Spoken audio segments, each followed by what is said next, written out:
Did you have another job before you came to NECN? Yeah, let's see. I installed septic systems. I hung drywall, wallboard. I did roofs, sidewall, trucking, delivered pizza, sales, telemarketing, and you'd have to do everything when you want to start your job on TV. On TV, I worked at WLNE in Providence, Rhode Island, as a weatherman and environmental reporter, and I was at WMUR Manchester, New Hampshire for a year as a part-time meteorologist. Wow. That's a lot. If you had not been interested in weather, what would have been your next job passion? I think I always wanted to build bridges. Just have like a river or a gully and somehow build a bridge. Personally, I'd like to cut down the trees and notch them to build the bridge, but I understand you need steel and cement, so I would have been an engineer, I think. Wow, okay, interesting. My next question is, as you can see behind us, there are a pretty good amount of monitors that are behind us. Can you next to us? They can't see them. Next to us. As you can see. 4, 6, 8, 10 CPUs in here, I believe. Can you just explain in a brief explanation what each one does?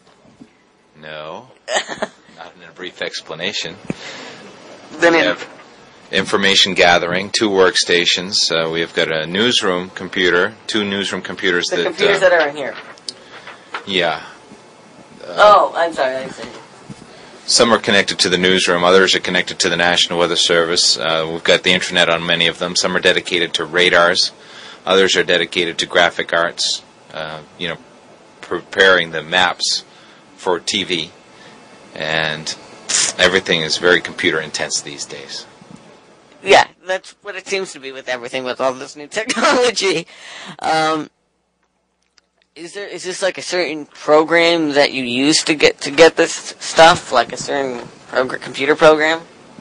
When you do weather on television, you need to buy the weather data and graphics packages from weather data and graphics vendors, and the vendor we use is called WSI.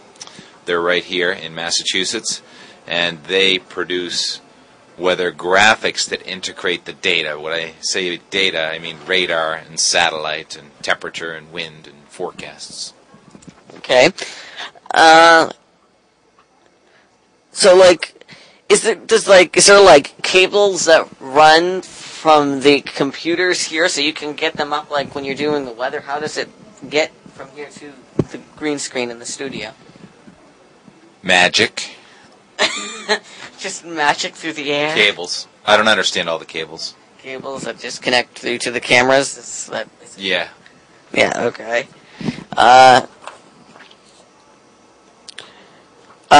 So is there a certain once it's up there, I know you use that clicker type thing, but how does it was it connected somehow to the computer so it knows when to switch? Yeah. So I see, okay. Like a garage door opener. Yeah. And but sometimes computers can freeze and stuff. Has that ever happened? Yes. Unfortunately, it seems to be. We're experiencing technical difficulties. Please stand by. So, have you ever gotten nervous before you've gone on air? Yeah, I'm always a little bit nervous, sort of exciting nervous, like when you're going snow skiing and you've got a steep trail, but you know you can do it. You're just a little nervous. There's always a fear that you might fall. I think you can do it, and you have fun with it. What are your typical hours working here? Do you work along? About 1:30 to 10:30. And you, don't you get tired? Yeah, I take a nap every evening at 7:30. Oh, I see. For 15 minutes. But that doesn't seem to be the bedroom here, so... There is not. I sit right in this chair. Oh! It's, one of the skills of being a television presenter is learning how to breathe properly and relax while you're talking. And if you can do that, then you can almost just breathe yourself right into a little nap. And then I wake up automatically and refreshed for the 9 o'clock news. And making sure that you didn't sleep over too much and then wake up because That's never happened. No, I'm a skilled napper.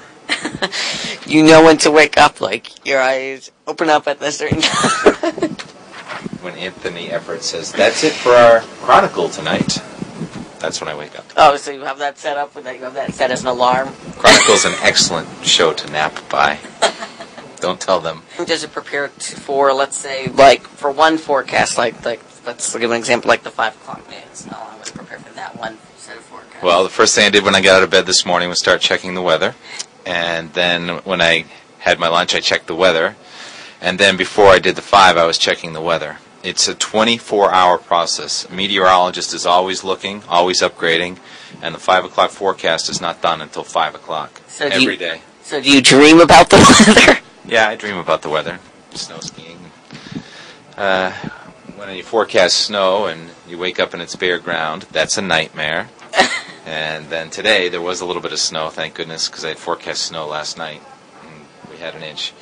It takes hours and hours to get ready, always getting ready. Do you ever feel, like, annoyed with your job and, like, why do I have this job? No, I never felt that way. I've always loved being a weatherman and talking about the weather. The only annoying part is having to drive with all the cars on the road every day at the same time. I don't really like driving. I want to have my own weather station at my house. I want to do the weather on NECN from home. That way you can just relax at home, be lying down in bed. I don't have any windows in here. I can't see the outdoors. Yeah. That's frustrating. Point that it's easy to forecast the weather or hard to forecast the weather. And do you ever get calls that you got the forecast wrong, like with all those angry mobs people calling saying, you got the forecast wrong? Have you ever? It's impossible to forecast the weather. The best you can do is try and get it close. There's no way you're going to get it right. The future is unpredictable, and we do our best. We get about 85% of the forecasts accurate, and there are a lot of people that notice when you're wrong, and yes, they do write email and call up and they're angry, but then later on they calm down and they apologize for being angry because they realize, well, you can't really predict the future. Well, if you have a brain of steel, you might be able to predict the future. There's too much kryptonite around. Is how does it does it have to be loaded into a computer, like when you're doing the weather, like to be able to get the maps up to the screen and the green screen? And is the data automatically input? It's not all automatic. A lot of it's automatic, and much of it is manual. It's decorating the data, I call it. Yes, there's a lot of graphic arts involved. So that's what you would do? Yes. Yes. Is that a fun thing to do, or? Yeah, except for you're always on deadline. Always got to do more. Got to do more. Got to do more. Yeah. I try not to fall asleep. Never fall asleep. It's fun. So you've never gotten frustrated, things have gotten computers have frozen and you're in the middle every day. Every single day.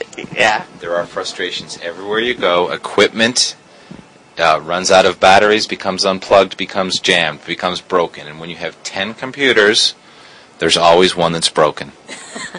So you just have to keep going. You always have to be fixing things, and you always have to be trying to get more done. Well, trust me, I know that as a fact for myself because of all the work I do at New TV. We are always trying to get things to work. Are you going to be a weatherman?